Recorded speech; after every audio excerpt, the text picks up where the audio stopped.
Now let us talk about the installation of the location box and its terminations. While installing the location box and its terminations, install the location box as close as possible to the axle detectors, that is within 10 meters. Ensure that one shelf is provided in the location box to place the SSDAC counting unit, vital relay box and the surge voltage protection device unit.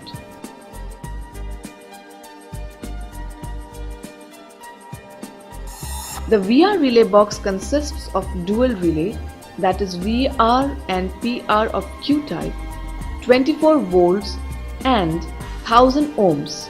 Hence, no external relay is required in the location box.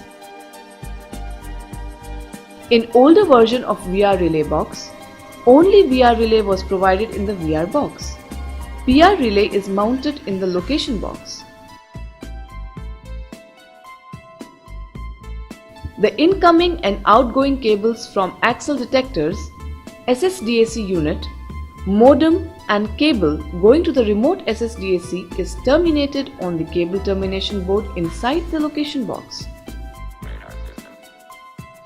In many new location boxes, the DIN channel is used instead of a cable termination board. Ensure that the power cable, quad cable, signaling cables and axle detector cables are terminated on the DIN rail using spring cage type terminals.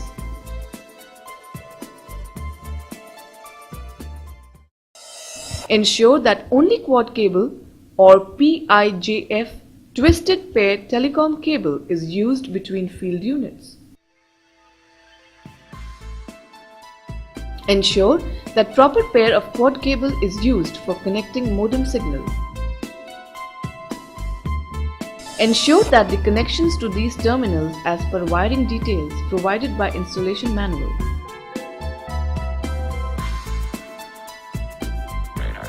Ensure that the insulation resistance of quad cable is greater than or equal to 10 mega ohms.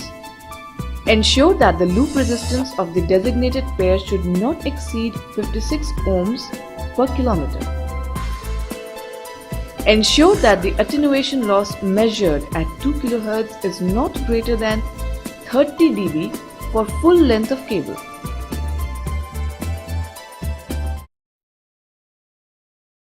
Ensure that near end crosstalk and far end crosstalk shall be better than 55 dB for quad cable.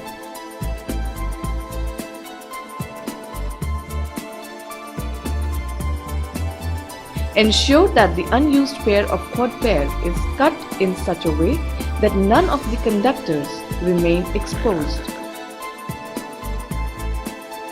Ensure that the spiraling of conductor before termination is avoided. Ensure that the earthing is proper. Ensure that all the earth connections are intact and soldered points are in proper condition.